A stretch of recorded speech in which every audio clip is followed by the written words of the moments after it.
on in and get in where you fit in, because I've always got room right around my table for you, your friends, and your frenemies. So go ahead, like, share, start a watch party, run and tell somebody that Lotus Richeignites is hot on the box. I'm going to encourage you, grab your notebook and grab your pen, because I always say note takers are money makers and note takers are change makers. Hey, right here tonight, hot on the box with your girl Lotus Richeignites, and my man John Graham. Let's get it. Ignite and take flight for the rest of your life. Woo! Come on, share this broadcast out. It's gonna be dynamite tonight. Woo! Hey, hey, hey, hey, hey, hey, y'all! I'm full of energy tonight.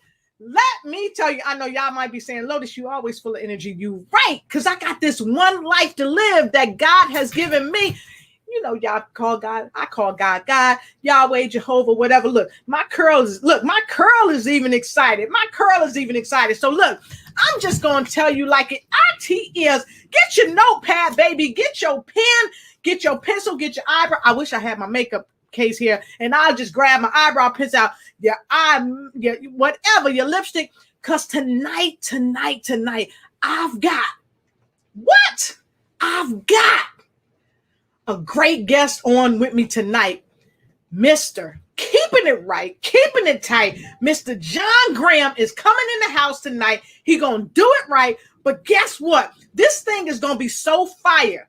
We had news you could use earlier. And guess what? I told the queen of the lymphatic balance, Pastor Hillary Gooden, that tonight we got news you can use even on the Ignite show. And so I said, Hill, would you like to come over? Because this is some news you could use with John Graham in the house tonight. And she said, sure.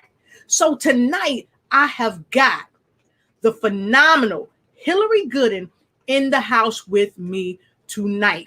And for those of you that are not familiar with Pastor Hillary Gooden, check this out before I bring her in from the studio. Be right back.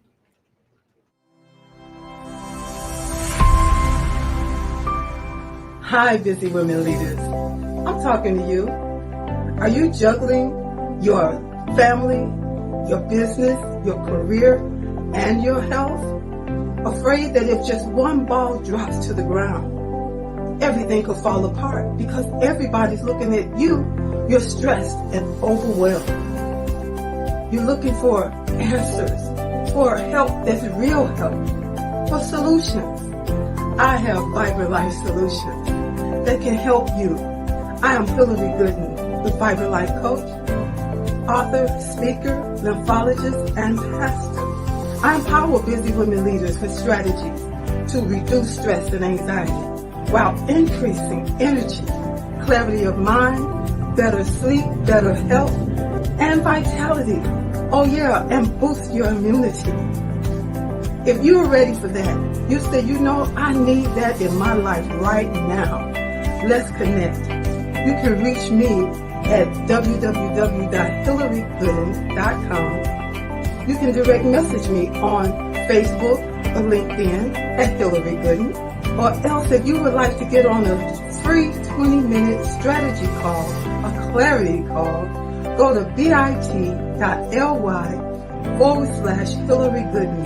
That's bit.ly/Hillary Gooden. I absolutely believe you got the power to help your body, help you live a more vibrant life. It's your time to live a vibrant life. Would you please put your hands together and do a virtual stand-up for my friend, Miss Hillary Gooden? Woo woo! Hey. Thank you for having me on tonight. I'm doing wonderful, and I'm so looking forward to this guest tonight. He is going to be fire. He is going to be fire. Mr. John Graham is amazing. You know, I shared with you about this book, this wonderful book called Plantation Theory. This young man He went from 0 to a gazillion. I hope that's a number. He went from 0 to a gazillion talking about the plantation theory. Now, many of us are not sure what it is, but this is why he's here with us tonight. And so, Hill, I thank you for coming over on the show tonight. Thank you for being on News You Could Use. You know, you my co-hostess with the mostest. But I got to tell you, we about to get this party started. So, folks, I always say, come on in and get in where you fit in, because I always got room around my table for you. Because why? It's time for you to ignite and take flight in every area of your life. And tonight, Mr. John Graham is going to show you how. So let me tell you a little bit about my guest before I bring our guest. Hello, because it's going to take two of us to put him in the hot seat. He came in the studio and I told him it's going to take two of us to put him in the hot seat. He said, well, you know, I'm a graduate of, and I'm used to it. Hello, right? HBCU. Right. He's ready like Freddie tonight. He is ready like Freddie. And so let me tell you a little bit about Mr. John Graham. Mr. John Graham, our guest, he is the vice president of Shaker Recruitment Marketing Employer Brand Diversity and Culture. He's a speaker. He is an author. But most importantly, he is here with us tonight to help us do some cognitive processing on the plantation theory. And if you do not know what the plantation theory is, do it again, Hill. Do it again. Yes. Get your mind right. Get your mind right and get tight. So we invite you to get your notepad and pen again out tonight, because look, note takers are money makers and note takers are change makers. But look, you cannot be a change maker if you don't use the notes, put them into action. So when you come into the show tonight, let us know where you're coming in from and go ahead, tag somebody. Don't talk about it, be about it. Tags, want me to do it again? Don't talk about it, be about it. Bring somebody in, because my friend John is going to set this place on fire. And so with no further ado, I'm going to introduce to some of you, and to some of you, I'm going to bring to you this phenomenal young man who is taking the opportunity to educate, to help us celebrate what understanding the plantation theory is all about. So I'm going backstage to get him. I'll see y'all in a minute. Hey! Ho!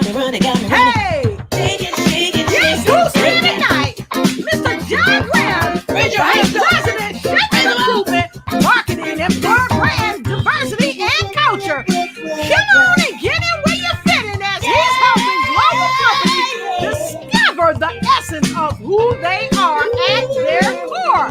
That's right. He's helping CEOs navigate through the plantation theory. That's right. We're discussing it tonight. The plantation theory, the Black professional struggle between freedom and security. Welcome right here, my friend, John Graham. Only here at the Lotus Richeignites Show. It's time to ignite and take flight. Woo! Hey! Oh my God. Hey! Welcome. That intro, that energy, I need to bottle that, package it, and sell it, Lotus. Oh my goodness. What a pleasure to be here. Mr. John Graham, we are so happy to have you here with my rider right here, Miss Hillary Gooden. Yeah. For those of you that are just tuning in, we double dog dare you share if you care. Why? Share with your friends, share with your dog Toto, so they can share with their dog Poochie next door. But also make sure you share with a friend. Tell them to come on in, tag somebody when they come in, and share with your frenemies too, because you know what? Your frenemies need to also know what to do. So we're gonna get right into this thing. John, I'm so happy to have you here. You got a phenomenal new book out, man. Oh my gosh. Thank you so much. I got your book. And Yes, I was sharing some private stuff with Hillary backstage before the show. I'm going to tell you, this book is something you don't want to put down. Whether you in your office, wow, at home, at the job, or in your private office where many of us do most of our thinking. It has a white throne, if y'all catch my drift. Okay. So come on now. So John, yep. tonight Yes, we are talking about plantation theory, the Black professional struggle between freedom and security. And folks, that is the title of his book as well. And so we're going to jump right in. And look, folks, when you come in, like, share, start a watch party, like, share, start a watch party, run and tell somebody about the broadcast tonight. And so we're going to jump right in, and Hillary and I are going to tag team. We got to tag team because he's going to set this place on fire. And if you are ready for Mr. John Graham, go ahead and put a J and a G in the comment block below. And here we go with question number 1. Mr. John, I was going to put you in the hot seat first, but I think Pastor Hillary going to do it for me. All right, let's go. Let's go. So, Mr. John Graham, what inspired you to come to this evening to discuss this powerful topic? Well, first and foremost, it's a pleasure to be here. The opportunity to share digital space, virtual space with Dr. Lotus is an honor, which I jumped at. So, but talking about plantation theory, the Black professional struggle between freedom and security has been something that I think is, it's the world is ready for. The timing, the universal alignment around our voices being heard. With the summer of social injustice, the murder of George Floyd, and the opportunities that were created for dialogue that we haven't had before. And I vividly remember sitting in meetings with 62, 63-year-old Black women who spent 25, 30 years in corporate and have never seen this level of interest in her story. And wanting to genuinely understand the experiences and lived experiences. So, so yes, plantation theory as a book. The opportunity to share that with your audience this evening was a no-brainer. Awesome, fantastic, wonderful. Y'all just don't know right now. My little feet doing like this right here. So look, we're gonna get right into this thing because wow, we want to know first of all how you came up with the title to your new book. Yeah, it's a showstopper when people see plantation theory. But yeah, so plantation theory came out of this notion. I'm a historian. I was an African studies major and education master's degree. So I really want to, I really seek to infuse that background in everything I do. And I knew that when we think about the relationship of Black folks and work in this country, right? Because that is the first instance of our relationship to America was work.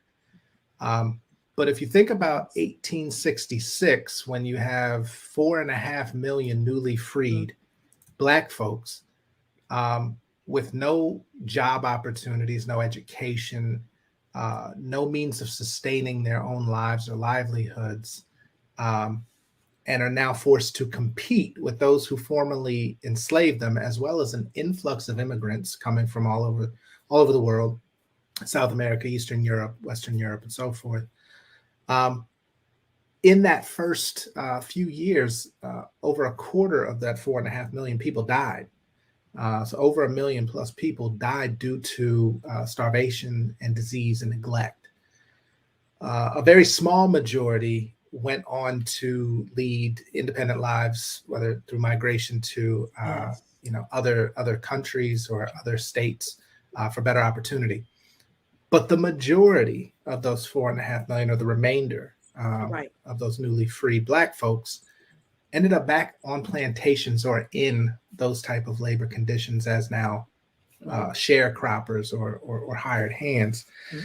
And so you juxtapose that with the modern day reality where this notion of freedom versus security. I know so many Black folks who are passionate, who have expertise, who have brilliance, excellence in their corporate jobs, but aren't empowered to do more than what's on their job description. And they're afraid to go off and be independent or entrepreneurial because of the fear of losing security. Right. So this notion of freedom versus security and trying to find the balance between that is what prompted not only the title of Plantation Theory, but also the Black professional struggle between freedom and security. Awesome. So with that being shared, I'd like to really take a look at the cover. Now, I have this in my hand, but I want the audience to kind of get a close-up view of it, because it's powerful just looking at the book. It's powerful, and it brings back a lot to really look at as Americans with melanin in our skin who have been enslaved right here on the very soil that we help to cultivate to build the United States of America. And when I saw this, I said, amazing, amazing, when I saw the book cover. But whoa, when I got into the book, and then you had the nerve, John, you had the nerve to have the foreword done by Dr. Joy A. DeGruy. Yeah. That's right. Now, and for those of you that's not familiar with her, she's the author of Post-Traumatic Slave Syndrome. Okay. And I got to go right to the review that she wrote, because, you know, when I saw the review that she wrote, I was like, okay, all right, that's what I'm talking about. And so y'all see, I highlighted this because I was going to bring this in. So she says, with laser-like precision, Graham fuses together our collective cultural memory and experience as he captivatingly describes the contract so many of us sign. Now, I know y'all wondering what the contract is. You got to get the book. A tacit agreement to don the cloak of cultural invisibility in exchange for the basement keys to the place, or to the palace, I should say. So when I saw that, John, I was saying, wait a minute. Still today, we're getting the keys, but not to the front door. We got to come in the basement and then find our way up. That was powerful for me. That's right. Yeah. And so, folks, just if you look, go to the website, and let me tell you how, y'all know how I do it. Go to the website. I've already put it on the link on your side. Go to the website and buy this book. Buy this book if it resonates with you. And that's all I'm going to say on that, because Dr. DeGruy, she really put it down in just the review of the book. And so I'm saying, too, to all my viewers around the world, wow. And so Dr. Selena Pinashimo is here, and she said powerful. That's right. We got the host from the Kim Jacobs Show. It's the Kim Jacobs Show. She's here. Yes, she is. We get the book. See, before they even say it, pow, it's already on there. Go ahead and grab the book. So we're going to get right back into this thing, and I'm going to leave that up there for those of you that's ready to grab that book. Dive in with both feet, head, neck, arms, everything, because it's about to get further right in here. I'm just saying. Yeah. So let's talk about this question. Miss Hill going to put you back in the hot seat. Okay, so let's talk about leaving your ethnicity at the door. This is good. Yes. And that's chapter 1. Chapter 1. So after, it was important to bring this to the first chapter. Initially, it wasn't going to be the opener. But my editor thought it important to start here. And leaving one's ethnicity at the door, which really zeroes in on code switching. This notion of switching between vernaculars or code or language, which is something that we are taught to do very early on in the Black community when navigating white spaces. And so, it starts with a story about my 7-year-old daughter at the time asking my wife a very profound question.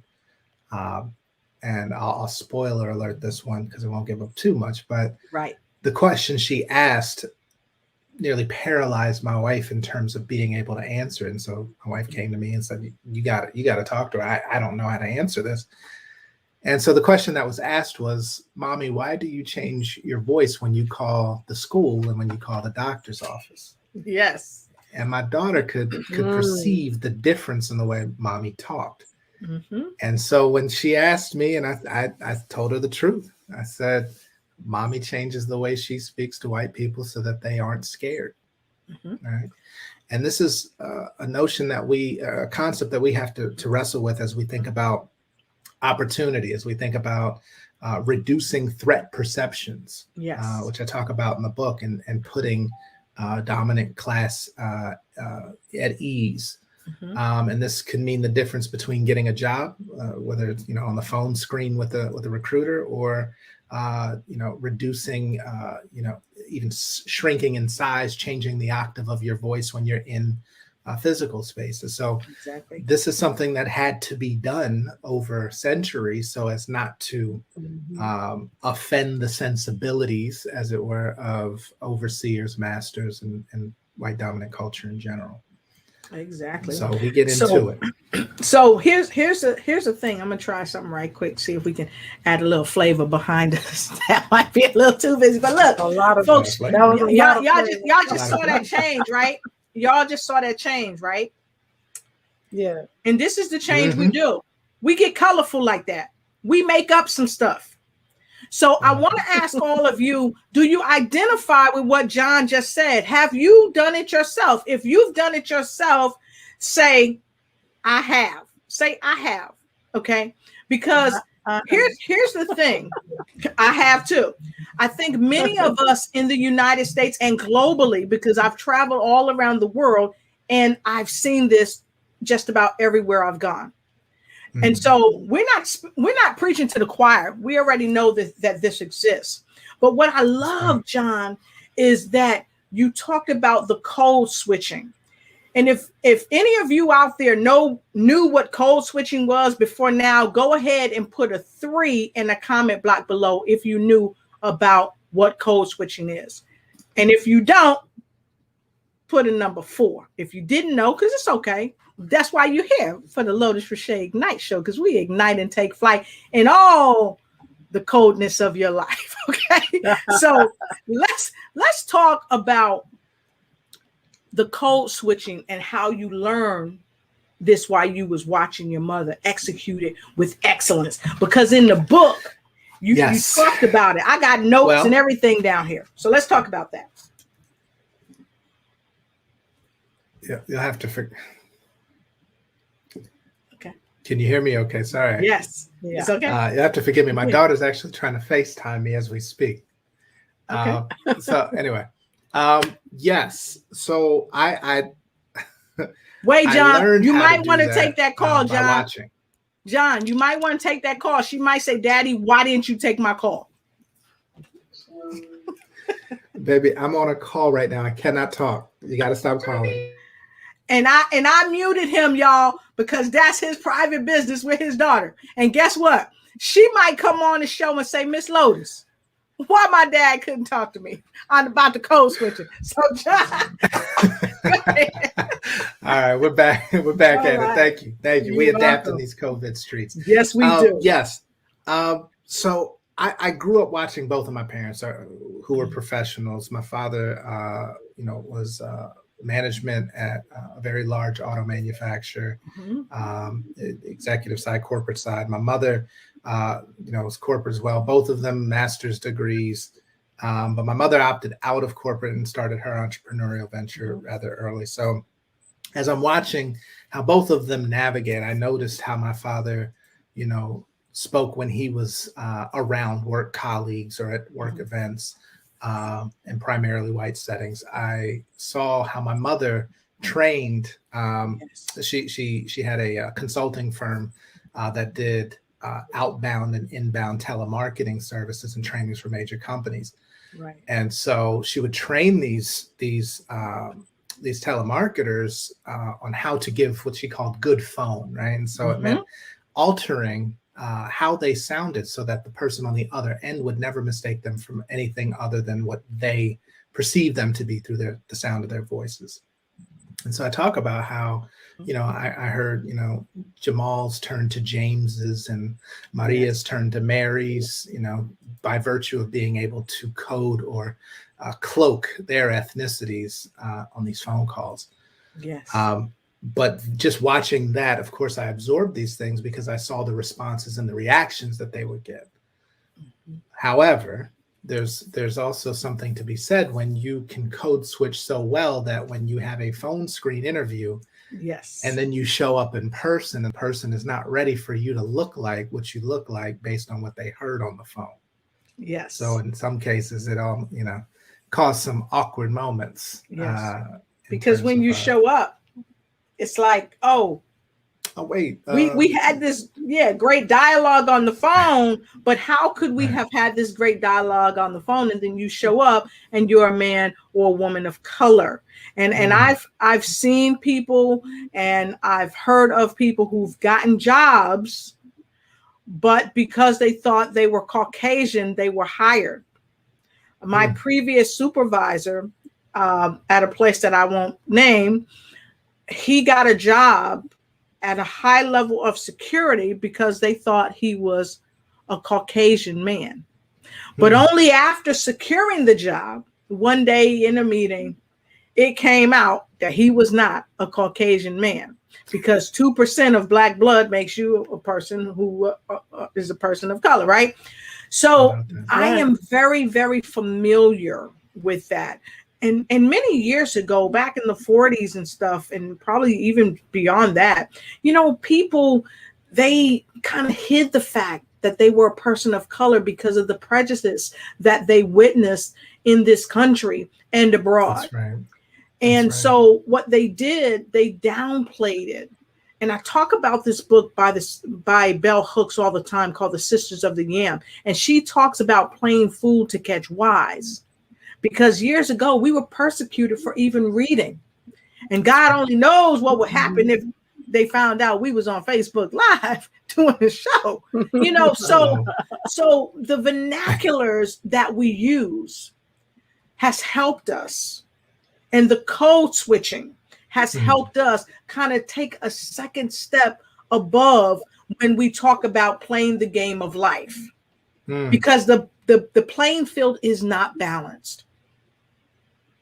So I wanted to also first thank you for highlighting that, because that was phenomenal in the book about the ethnicity, checking your ethnicity at the door. And here's something else too. I want to trickle back to that one, because a lot of times when we do business with each other, I really think we need to check our ethnicity at the door.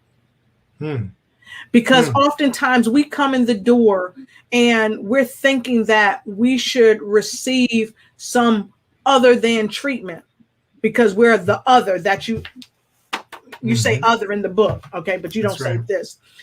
That's right. We feel like we should, get some type of hookup treatment when we're dealing with people of color instead of doing the come up treatment. I'm just going to come up and deal with you as a business owner, not seek to get the hookup because you're a melanated sister or brother. So when we do business, we need to check our ethnicity at the door. Can you speak to that a little bit? That's an interesting concept. And I've had plenty of conversations across platforms about this very thing. I have two minds of thought here. One, we need to play by the same game that our competitors play, right? And I'm very much a fan and student of Dr. Claude Anderson's in the Powernomics approach, but also in thinking about, he says this they call it race because it's a competition, right? And when you think about the other cultures that play by the that identify themselves by their most common characteristic, and then they play as a team, We are the only ones who don't do that. Right. So you think about how there's a built-in communal obligation in other cultures, where the first thought is, if there's an opportunity to do something, I'm going to bring in somebody that looks like me, that is of my culture, shares and harnesses the same values and so forth. We don't think that way. And Right. for reasons that are very obvious, right? Because we weren't allowed to. In fact, it was forced out of our culture to be communal and to collaborate and connect. But to your point about thinking about the hookup first, rather than approaching our folks as business people first. Well, challenges are many. We don't have scale. And so our pricing is not going to be the same as if we were going to go to another culture's businesses. We don't have a communal obligation built in. So the first thought isn't trust, right? And so we wouldn't question the price if we didn't trust it. We don't question the price at Target. The price is the price. We don't question the price when we go to Amazon or Best Buy. The price is the price. However, we don't trust ourselves. We don't trust each other enough to take the price for what it is. And the price is going to be higher because you don't have economies of scale. So there's an understanding there. Thirdly, we don't vertically integrate. So the business propositions that we have within the community aren't connected, right? It's a bunch of individual enterprises competing against each other and other cultures and dominant culture society. So at best, if we're not vertically integrating our ventures, then we're not competitive. Prices will remain high. Trust will remain elusive. So I always suggest we need to first start. A lot of times people start with economics, right? If you look at Dr. Claude Anderson's 5-point plan for self-sufficiency, it starts first and foremost with community, right? And I talk about this in the book about a Jefferson dinner, right? This dinner that my wife and I hosted with several families, and we talked about this notion of who's responsible for dismantling systemic racism and how can it be done. And the subtopic was around the 5 points of self-sufficiency in Dr. Claude Anderson's Powernomics.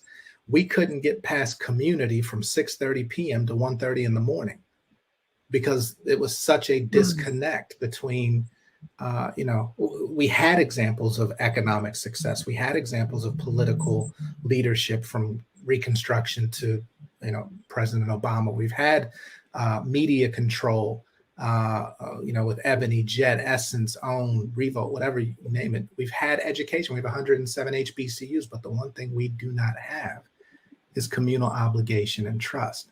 And so that if that foundation is not there, the turf, the recognition of team, the standards by which we're going to transact, operate with each other, communicate, the value systems we share, then everything else on top of that will fail and falter. Wow. So folks, if you coming in, if you just joining the broadcast and you're trying to figure out vertical integration, trying to figure out communal obligation, trust, he laying it down. Get the book. So with no further ado, I want to go right to someone that you talked about. And although we don't own the rights to this wonderful video, I want to talk about what you just shared with about Dr. Claude Anderson. So I want to go there for a moment, if I may. You don't have a code of conduct. You don't spend your money with any and everybody. Can you hear that? And that's the problem. We spend 96% and we get in our hands. We spend it with people that are not a member of our group or our race. 96 cents out of every dollar goes immediately to people other than Black folk.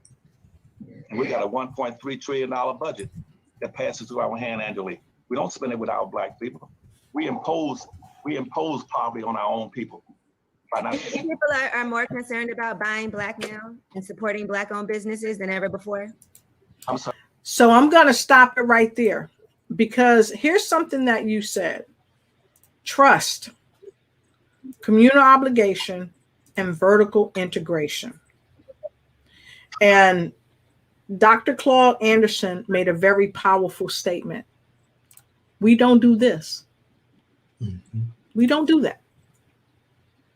That's right. So with the Plantation Theory book, The Black Professional Struggle Between Freedom and Security, how can we develop a sense of vertical integration, communal obligation, and trust?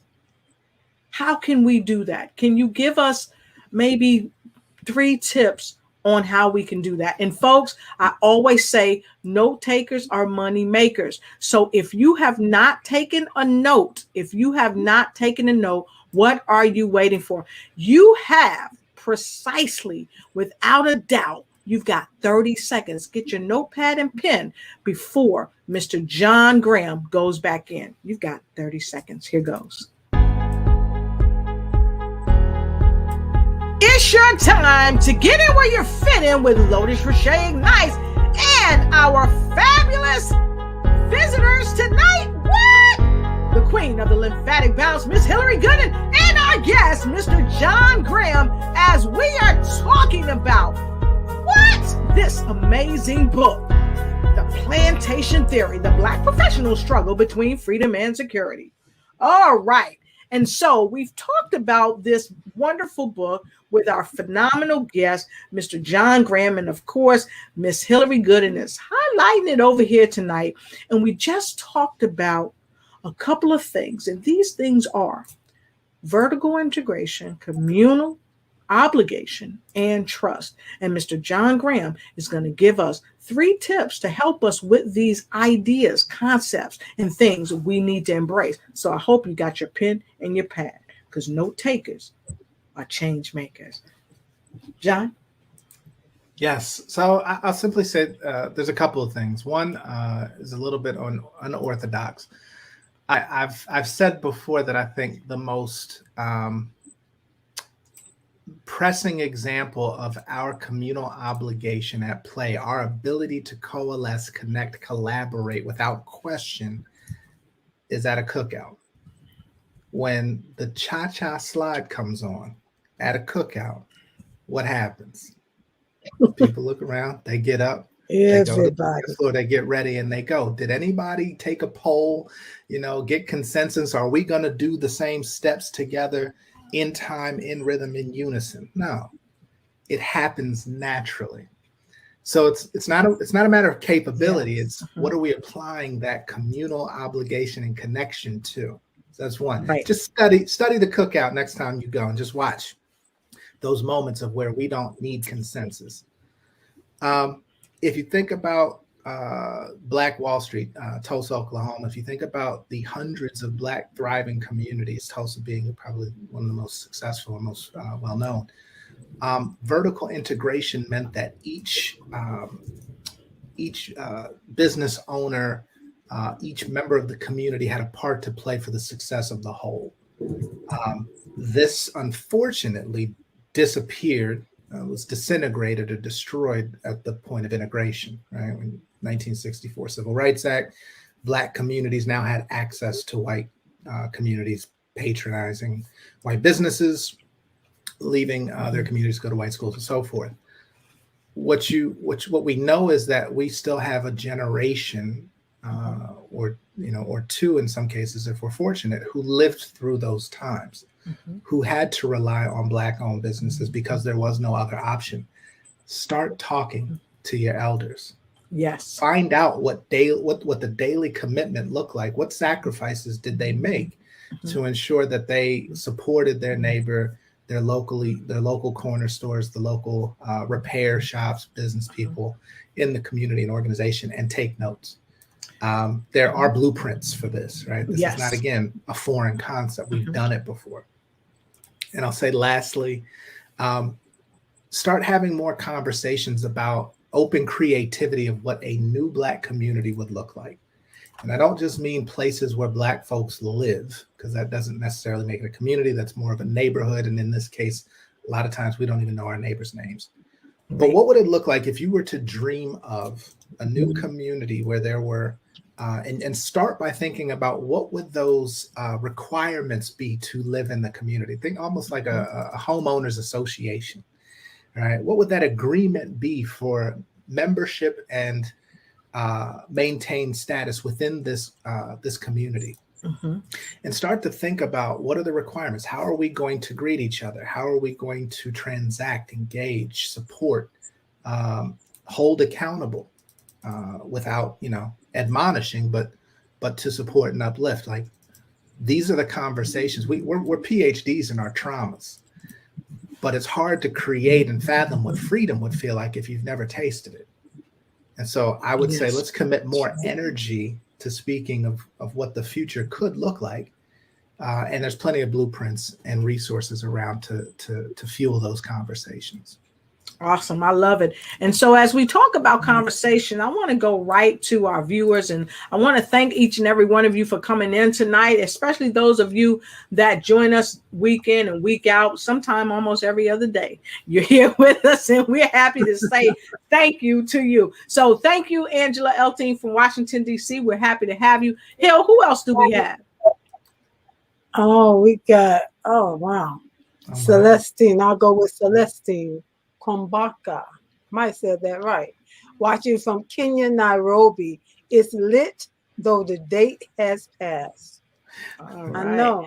All right. And Easy is coming in from Manila. Great to see you. Who else do we have? Mr. John, this is an interactive presentation. Go ahead, Mr. Lola. John. Who we got?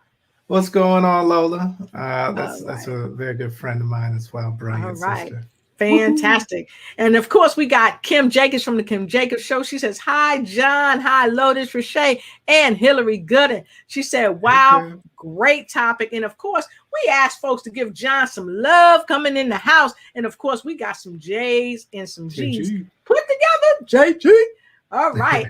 We got Dr. Selena Pinashimo. She said, looking forward to hear all about JG. I told you he was coming, and he's dropping mics. Okay. Kim says, yes, it is an honor. And what else did she say, Hill? Incredible forward. Yes. Yes. Yeah. Unfortunate. Dr. Joy is a national treasure for sure. Yes. And Wang Lee, hello. How you doing, Wang Lee from Benando? Happy to have you here as well. And of course, they said where they get the book. And of course, y'all know I'll put it in the chat on your side. So all you got to do is click on it. Dr. Selena Pinashimo said powerful. And Kim just bought the book. So let's hear it for Kim. Woo woo! And if you got the book, let us know that you just bought this very powerful book. She said very enlightening perspective. Okay, Lawana Parker, how you doing? She said, my mom did. My mom did. Thanks, Mom. Fantastic. And if you would, John, go ahead and read that. Let's see here. Lola Bakari says, globally too, I hear Nigerian people adopt British accents when talking with white British people. Very true. That is a code switch. Yeah. Code switch. I also want people to take into perspective that code switching is not relegated to marginalized people. White folks do it as well. Exactly. But it's typically along class lines, right? So when you see somebody of lower socioeconomic status in a place of higher class or higher net worth or socioeconomic statuses, they dress different, they alter their speech. And when white folks are around Black folks, you see that sometimes they change their speech patterns. So exactly. It's, of which I don't like. I'm sorry, John. It is which problematic. I don't like. Yeah, I don't really care for it because we actually had some folks from the fire department come out here over a month ago, I think it was, and the fire person, he showed up, but his vernacular was not my vernacular, and I guess he thought that's how people of color speak because he judged by my pigmentation. And here's the thing. The way I spoke to him, I think made him understand that's not acceptable, because that's the thing, because people group us by the color of our skin.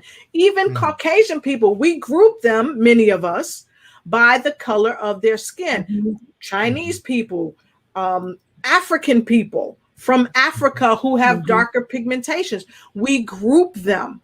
And I think this book, The Plantation Theory, is causing people to wake up and realize that it is pervasive, not just from an African American or Black American, however you identify, it's pervasive. And so we've got to come to the full awareness of what's in this book about the code switching and a plethora of other things. Because I don't want to give too much of the book away, because we want to have John come back next time after some or more of y'all have read the book, so we can hit some of the later chapters. And so here, John, I want to say, Kim said it was hilarious, Daddy balancing life. Yes, so tell your daughter we said hello. And we have Phyllis Weaver from North Carolina. She said, good evening, friends. And she said, it's a way of life. The norm code switching. It is. And then she said, speak the truth, Dr. Lotus. Give the brother or sister a hookup. Y'all know what it is. And of course, Kim said many good points. And Miss Hillary, who else do we have speaking to us tonight? Oh, wow. We got the incredible Barbara Holmes Smith with us. And she says, say that, check your ethnicity at the door. Stop looking for a hookup. Approach us as business people. That's just how she would have said that. Yes. Trust is key. Yes, it is. And you know what? Yeah. She just came back from Africa. She was over in Africa. Yeah. She had a phenomenal time. So it was great to see you, Barbara. Welcome back home. And Miss Phyllis, what did she say, John? And then we're going to get right back into things. Yeah, she suggests that we've been socialized that because of our lower prices, that usually affects our average economy, they deem our service to be not as good as the mainstream business. Yeah, and when you hold Black business to a white standard, you'll always find yourself left wanting. Exactly. And I think this also trickles into what Angie said. She said, many kids today don't know their family history or community. And you know, John, I was with my family this past weekend because a family member passed away. And I got to talk to my aunt, who's approaching 90 years of age. And I sat there and I listened to her. We talked about some plantation theory, and she really enlightened me to a lot of things. And you know, John, I said, wait a minute, I need to be recording this. So I took out my camera, and you know, I got my professional camera all in the face. I took out my camera and I began to record, because she gave golden great nuggets. And that is where we've got to go back. And so let's go back to our next question, because I think it's really important, because you shared about the code switching. Now let's talk about what is assimilation development, and how did you become aware of it when you were faced with some challenges with your former supervisor? Yes. So I was dealing with consistent challenges of communication with my direct manager, in which case I had one-on-ones with their manager on a biweekly basis. And so I brought these challenges up. But as we were talking in general, I just asked the question, you know, when you hear development in a professional setting, what does it mean? You know, because you hear the term, you know, whether it's learning and development, whether it's leadership development, what's implied with this term development? And so assimilation development is this concept of, you know, really being absorbed into the culture of a company, embracing, adapting, understanding the norms, the cultural values, and what's expected from certain levels of leadership. To which then, you know, led me down a path of also hearing, you know, from that manager, that leader, around the topic of me having communication issues, that I needed to understand the weak signals and the tea leaves in what this person was saying. And it really vexed me. I mean, it took me a few weeks to really process that. And it wasn't until I had a conversation with a Black colleague of mine who said, yeah, I mean, we don't talk like that, right? We weren't raised to be vague and veiled and coded in the way that we engage.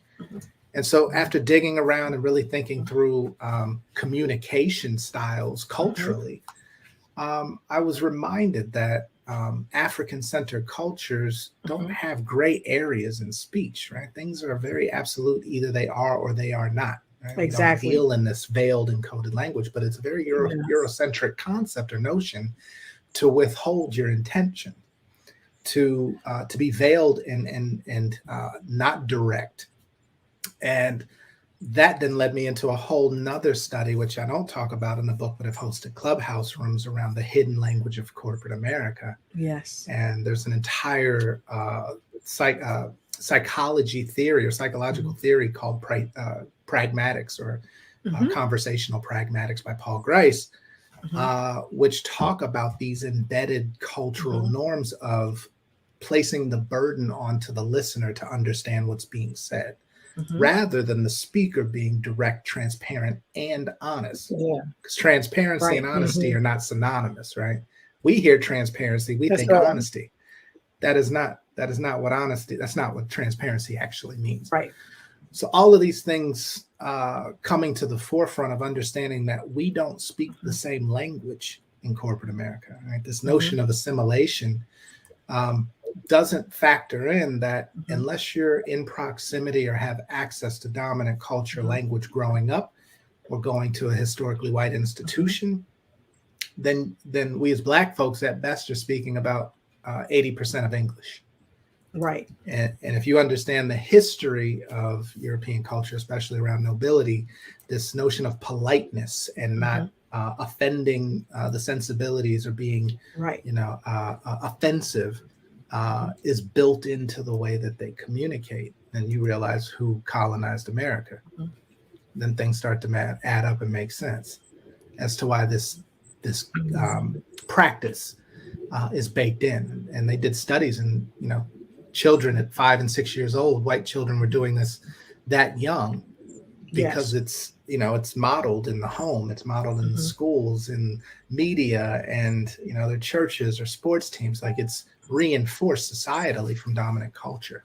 Whereas if we're not exposed to it, we're entering corporate spaces at a deficit.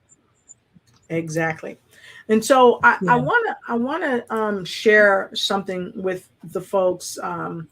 And I always like to make sure we give a lot of detailed information. So on your side, if you want to know about the Gracian theory, when it comes to pragmatics, you can go there and you can check it out, because what John is saying, it is unequivocal that you've got to know how to speak the language if you're going to thrive in corporate America. I worked for Kodak for many years, and I've worked for some top corporations. And here's what I found. When I learned how to speak the language using the right vernacular, inflection, and body language, it made a huge difference globally in my travels. When I lived and worked in Japan for a number of years, I had to learn all of those things that made me more pleasing. And people wanted to deal with me because I understood how to transmogrify the behaviors that I had been conditioned to have here in the United States as a person of color, whereby understanding that I could just be who I am. But once I learned other cultures, the real me could show up. But at the same time, I was using their culture to weave my way in to say hello. And it makes a huge difference. So I want to ask this question. Well, I want to read an excerpt from your book, if I may, before Miss Hillary put you back in the hot seat.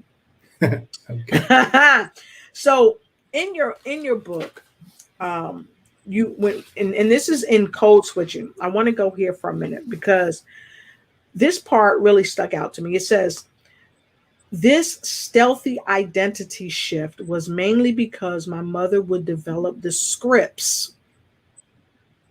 Write that word down, y'all. Scripts. For the inbound and outbound calls and train the employees on how to give good phone. That's what he talked about earlier, which was a term she came up with to define great teleservice. And I'm bringing that portion back up because if we go to any company, what typically do they give us? They give us a script. And so when we're maneuvering through life, we have to understand that people are using scripts on us. So the question becomes, do we know about it? Get the book. And so I want to thank Mrs. Robin Hurd Graham. Mrs. Robin Hurd Graham. And for those of you that don't know who Mrs. Robin Hurd Graham is, I'll let Mr. John tell you. My first fan, actually, that would be my mother, one of my biggest inspirations and biggest supporters. It is not uncommon for my mother to pop up in clubhouse rooms that I'm speaking in and jump in, and she's got more knowledge and value added insight than I could ever have. So it's it's an honor and a pleasure. Thank you for shouting out. I believe she's listening. We may have to get Mrs. Graham here because her knowledge, a part of her knowledge is in this book. And that is why we have to learn from our elders, because what they have to impart in us will change the very trajectory of our lives. What do you think about that, Hill? Absolutely. You know, with my mom, she went through a lot of things, being the first Black in different situations, and her as a child, and then later on as an adult on jobs, being the token Black person, the token Negro, you know. So yeah, I've learned those things, a lot of things from her as well, you know, how to be. So get in where you fit in. Go ahead and start a watch party, and let's get this word out about this phenomenal book that he is sharing with us tonight, because you're in the right place at the right time to learn all about the plantation theory, right? It's the Black professional struggle between freedom and security. And for our counterparts all around the world, this is a wonderful time for you to learn about some of the struggles that we have in the office with you, about some of the struggles we have when we come to your establishments, some of the struggles you have when you come to our establishments, and the why. The why. The why is between the lines of the book, but you got to get the book to get the lines, right? So I'm going to double back. And I'm going to do one other thing before Miss Hillary puts you in the hot seat, because we're drawing nigh to the close of our broadcast, and we've got to bring John back. If y'all want Mr. John to come back, please go ahead and put a number 10, because he's a perfect, well, I don't want to say perfect God. I know nobody ain't supposed to be perfect, but God, John is the man. Put a 10 in the comment block below. And when you put that 10 in the comment block below, go ahead and there you go. Make sure you get that book. Make sure you get this book. It's amazing. You're going to love it. Go ahead and grab your copy of The Plantation Theory right here. This is a book, a must-have book for this year and every other year to come. This is the book. So go ahead. You can grab it on Amazon. You can go to the link. I've left you the link. Dr. Joy A. DeGrew, she said you need to get this too. What can I say? And make sure you check out John. Check him out. Connect with him. You will be happy you did. Get the book. And then we're going to talk some more, y'all. Get the book. Okay. So with that being said, I think Dr. Hillary Gooden, the queen of the lymphatic bowels, gonna put you back in the hot seat. All right now. All right, so this is our final question of the night. So John, let's talk about absoluteness in the ancient cultures that still exist today. Yeah, I think I stole the thunder on that one, but I mean, there's still I think the takeaway there is that, you know, and a very good friend of mine, doctor of psychology, Dr. Janine Shelto, talks about living in two different racial realities, right? And understanding that how we approach situations, how we approach environments has a lot to do with the racial reality we view the world through and exist in. So I think if we're talking about doing, this work, I'm a DEI consultant, employer brand builder with Shaker Recruitment Marketing. And what we're helping companies do is to start thinking through what are those default norms that we expect incoming talent to assimilate to. What kind of language are we expecting them to already have? And if they don't showcase it, what are the implications? What is the liability for not being able to speak these, these different languages or understand these norms? If we think about, African immigrants who come to this country and do quite well, right? Excel. Yes. They have, the friends that I have that I'm very close with, their commitment to success and navigating these hallways by doing what's required. There's not this, we have debates and discussions all the time. Some of my good friends about, Black Americans versus, Black African immigrants, and the differences in how we operate, right? And so that's a very long conversation, probably a whole nother conversation as we think about diaspora, experiences versus Black American experiences. But this commitment to doing what's necessary to excel, right? A different push and pressure and communal or family obligation to success and all of these different things. Those are things that are baked into the culture. And I think that Black Americans and Black folks from the diaspora have a lot of cultural exchange to do still. Right. Yeah. We need to understand. I very much love to sit in the homes and watch the different norms of my Nigerian family friends who know that anywhere they go in the world, as long as they have a Nigerian family member there, they're good, right? And can stay for as long as they need to do what they have to do. Like these concepts, the cooking, all of these things, we need to exchange more culturally and build some better bridges to understanding there. But yes, I concur. Yes, indeed. I concur. Can I just interject here? Of course. I thought it was really a great move that you said. You was talking about a dinner and there were 4 or 5 families that came together. Yes. That's what it's going to take too. Getting together and having some conversations to open up some of this stuff. That's right. I love that idea.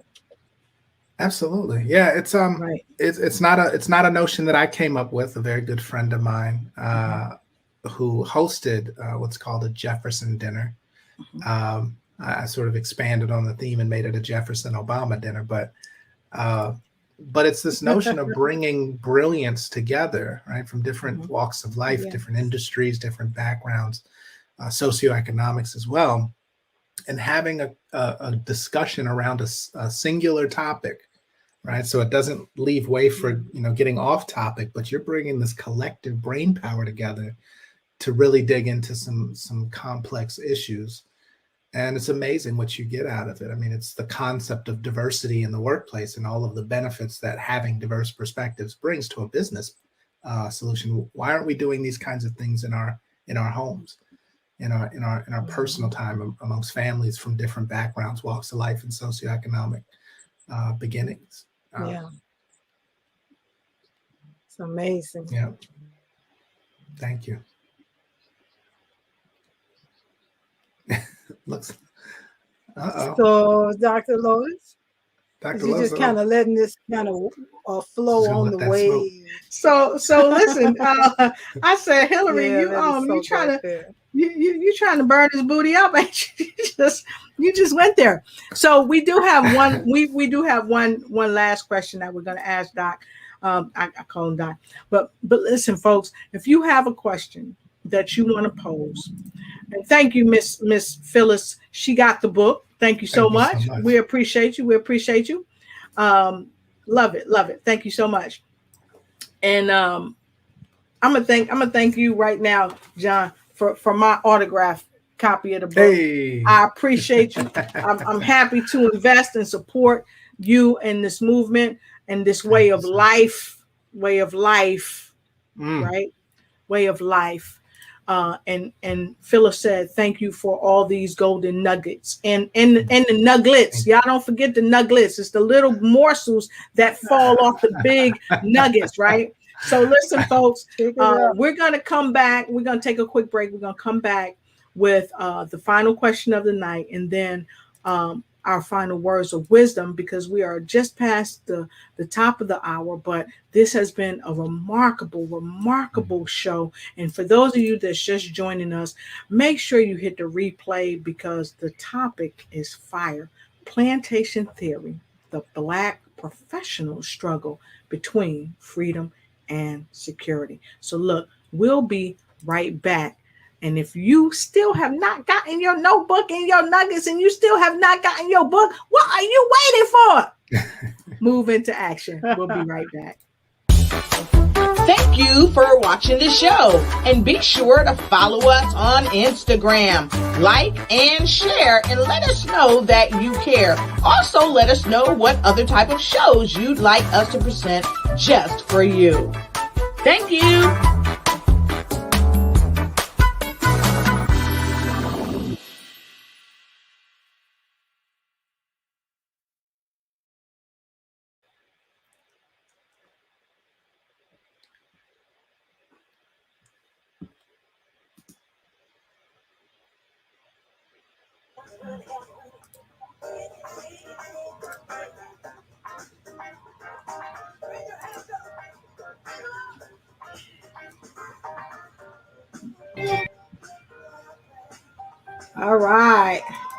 All right. So we had some snafu, but guess what? Y'all stay put. Check this out. Oh yeah, y'all thought we was gonna stop right there. You know how we do it here at the Lotus Richeignites show. We keep it right and tight. We have Mr. Graham here this evening. He came, he saw, and he dropped the mic and did what he liked as we talked about plantation theory.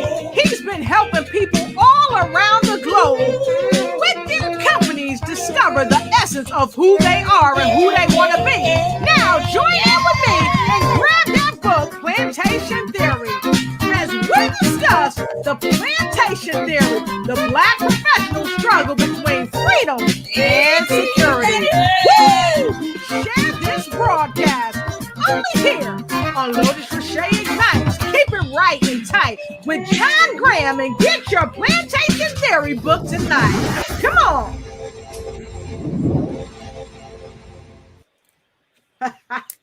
I love it. Yes, welcome back to the show. And we are at our final question for the night. And we want to thank each and every one of you for keeping it right and tight as we discuss the plantation theory, the Black professional struggle between freedom and security. And so our last question tonight is this: the world doesn't stop when you're at work calling in black. Can you tell us what that means?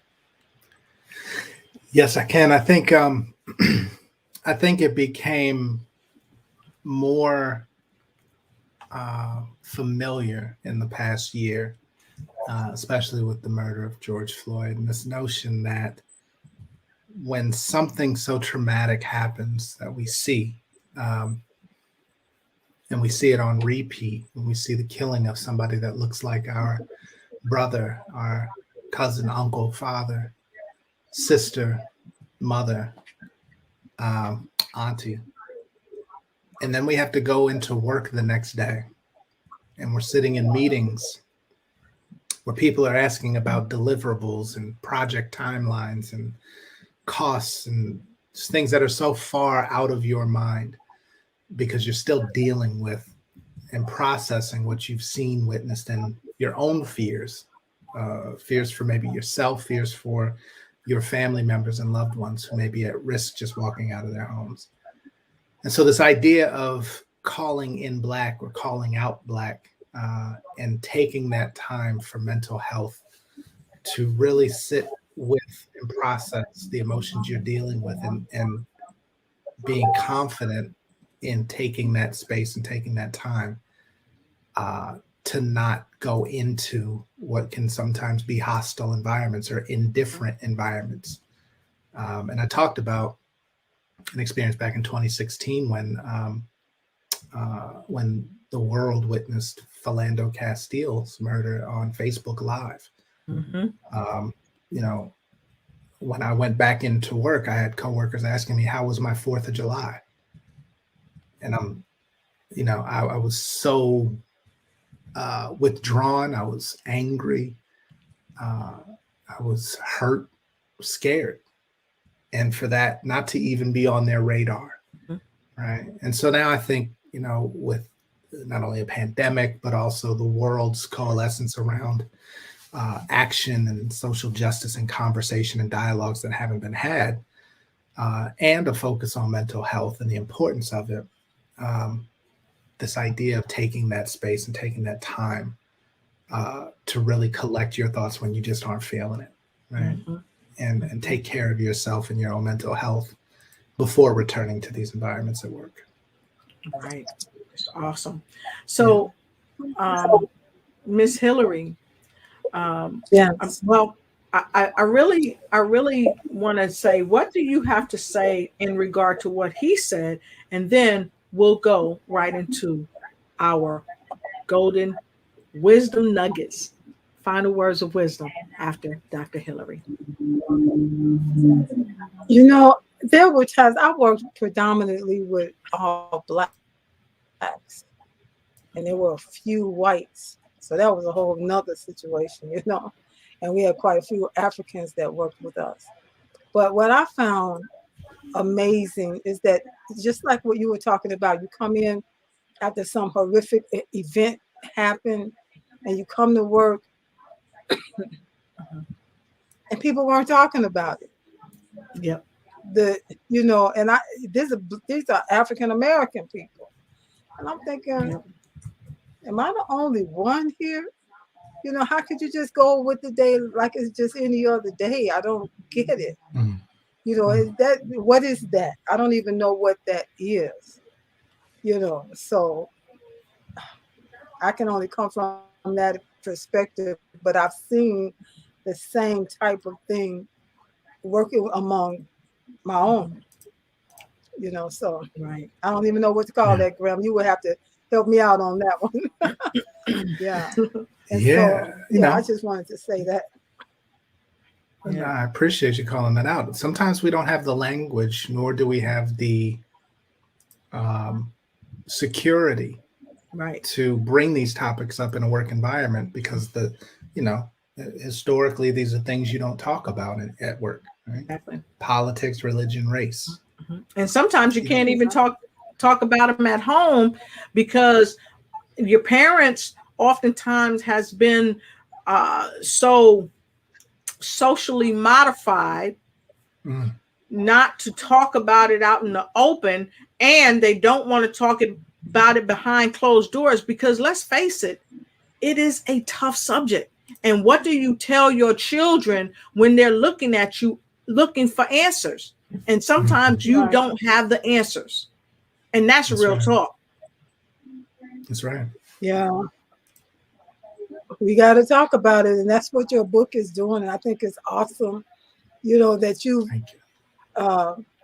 given yourself permission to be the one, to dig in and dive in and enlighten people.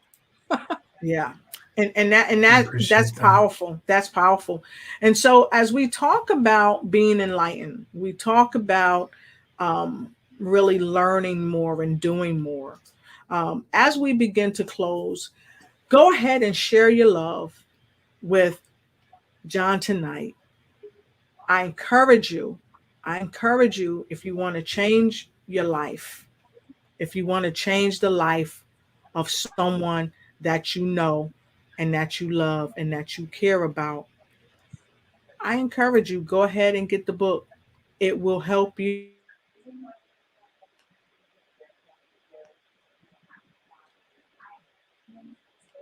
It will help something. I don't know if y'all seeing this, but my screen went black. Did y'all screen go black? Did that happen to y'all? Black, but it went quiet. Okay, well, check this out, because my screen went black. So here you go. I won't be quiet. I won't be quiet. I know that's right. That's what that book is. Quiet. I won't be quiet. Grab your book today. Grab your book today, because it will change the trajectory of your life. And you probably never heard this before, but I'm going to say it. It will change the trajectory of your thoughts. And thoughts become things. So what thing are you trying to create from your thoughts? Do you want to free yourself from the plantation of your mind? Try that on for size. So with no further ado, we're bringing final words of wisdom right to you from our amazing guest, Mr. John Graham. The stage is yours, Mr. Graham. Well, thank you so much, Dr. Lotus, for having me. Ms. Hill, it has been a pleasure. If I could leave you with any parting words, it would simply be to know that this book is not designed to provide you the solutions. It is not going to give you the practical tips and tricks to solving workplace diversity, equity, and inclusion challenges. What I do promise and guarantee is that it will lead you to ask better questions. I believe that if you're not asking better questions and expecting different solutions, then there's a disconnect. And so I want to push people out of discomfort. I want to push people, out of comfort into discomfort, and really revel in some of the questions that I pose and see how those could be applied in spaces where you're seeking a change. We really have to focus on and examine the lived experiences of marginalized talent, which is the work that myself and countless others are trying to do now. But it all starts with better questions. So thank you. Thank you again for the opportunity. You are very welcome. Miss Hillary, would you have your final words of wisdom for the show this evening? And thank you. Absolutely. The thought just came to me as our guest, John Graham, was speaking, is that this book is provoking that, I don't even know what to call this, but poking the bear in the room. You know, it's going to create conversation, you know, because when you poke the bear, something's going to happen. You know, you either going to get free or you're going to get caught up for real, you know. But even in getting it, it's still a way of navigating to your freedom. And I think it's time for, like he spoke at one point earlier in the show, it's time now that more people are ready now than ever before for this poking the bear in the room. So thank you, John Graham. Awesome. Thank you, sis. Awesome. And folks, y'all know my final words of wisdom. I don't have to tell you, but I'm going to tell you. Support my broadcast, please. And thank you. I love you. I appreciate you. It is because of folks like you that support my broadcast that I can do what I can do, but not just me. People all around the world with a message for the world that has to be heard. And so it's folks like John Graham that's helping us to help ourselves absolutely make the change that we want to see. You know, we are living in different racial realities, and it's okay. But here's the thing. We got to make sure that we are asking the right questions. And his book will help you and me and people around us to think and ask better questions so we can live better lives. Is it the be all end all? No. But is it a book that will open your mind to help you think about plantation theory and how it's affected you and how it can change you? Yeah. So you got to get into discomfort so that you can get into the comfort of freedom. So those are my words of wisdom. And don't forget to join me tomorrow night on the Lotus Richeignites show, and join us again on Friday for more news you can use. And until I see you again, thank my friends, Hillary and John Graham. Thank you so much. So look, folks, we appreciate you. Make sure you share this broadcast. Make sure you like this broadcast, because we're going out doing what we know how to do and bringing Lotus Richeignites to each and every one of you. All right, we're going out dancing. Y'all ready to dance a little bit? Come on, y'all. Hey, let's get it. Let's get it. Woo! Hey, John Graham came to the show tonight, y'all. He did what was right, and he showed us about what? Yeah, you got it. Plantation theory. That's right. Helping global companies discover the essence of who they are at their core. That's right. And he's done it for you tonight. With plantation theory, the black professional struggle between freedom and security. I'll see you next time. Woo! See you next time only on the Lotus Richeignites show. Thank you to John Graham and Hillary Gunning. Good night, ignite and take flight in every area of your life.